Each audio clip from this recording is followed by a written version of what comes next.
Welcome to the Deal Doctors Special Edition. We're going to talk today a little bit about dual agency and the dangers that you find. We're going to present a scenario that might be helpful to illustrate this situation. Now here's going to be a simple short video on dual agency taking place in an open house and what not to do. Hi, welcome to my real estate open house. Are you represented by a real estate agent? No, I don't think so. Great. I need you to sign this property showing agreement. What? The property showing agreement.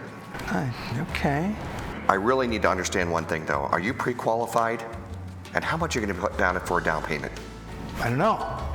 What do you think about the home? Do you like it? That's beautiful. Great. I'm going to represent both of you. Huh? It's okay. Just come on in and sign this dual agency disclosure form. I'll take care of the rest. Oh, okay. All right. Well, let's start and review what we just saw here. Now, one of the first things that you noticed was the open house agent was asking whether the client was represented by a real estate agent. And the response was, no, I don't think so. And the agent's response was, great. That might not be the best response initially. You really need to understand that if the client doesn't know they're represented, then you really need to dig a little deeper and encourage and ask if they have signed anything such as a buyer agency agreement.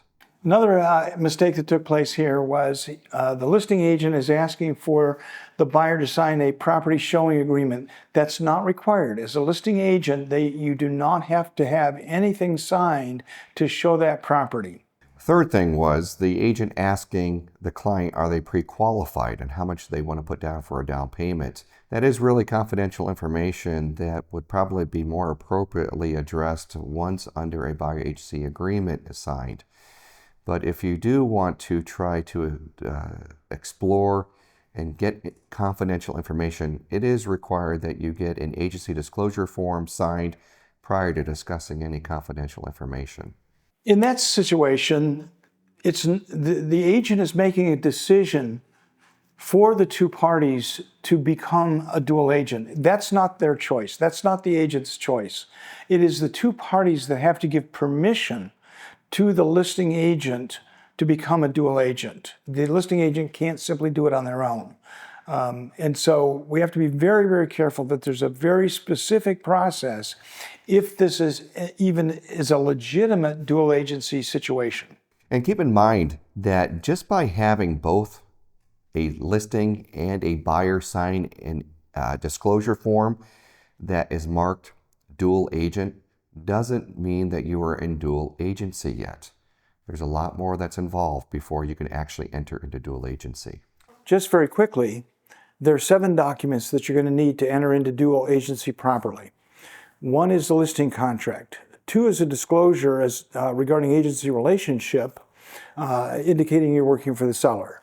3 is buyer's agency contract and the accompanying buyer's agent disclosure statement that you're working for the buyer. Then you get to ask permission of both parties whether or not you can go into dual agency. If they say yes, then you're going to have a new disclosure for each of them saying that you're going to work as a dual agent and a dual agency agreement signed. It's very similar to when you get a listing, you have a listing agreement that hires you. When you have a buyer, you have a buyer's agency agreement that hires you to represent the buyer. In a dual agency, you now need to add a new agency disclosure indicating that you're going to be a dual agent.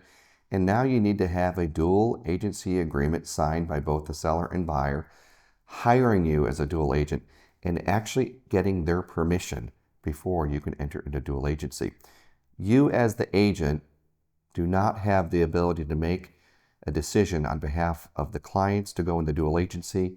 Both the listing and buyer must agree and then do so in writing. So, what do you think I should offer? Well, can I be honest with you? Sure. You're the first person that's looked at this home in the last month.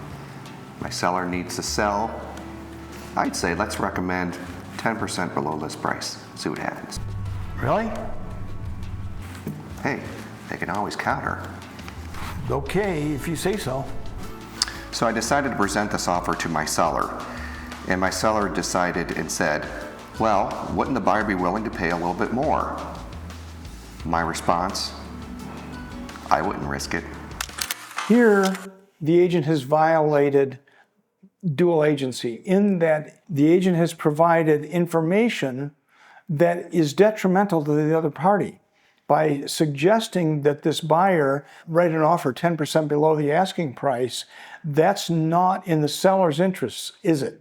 So we can't go down that road. It becomes a situation very much like the transaction coordinator where you cannot take either side. You have to remain completely neutral and not provide any advice that might give an advantage to the other party, one party over the other. As a dual agent, once again, you're not really offering guidance to one party to benefit the other. And you really need to have a discussion with both parties simultaneously if there's going to be any questions or answers that come out from this transaction. If you decide to help one party over the other, there's potential for always a lawsuit that comes down there, and that's something we want to avoid.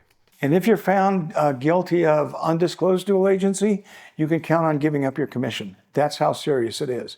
I hope this helps. I hope this has been beneficial to you in identifying the process for dual agency and how it's probably best to avoid it as often as you can. Again, thanks for joining. If you have questions, give us a call at the broker support line, 616-490-0902. Thanks for joining.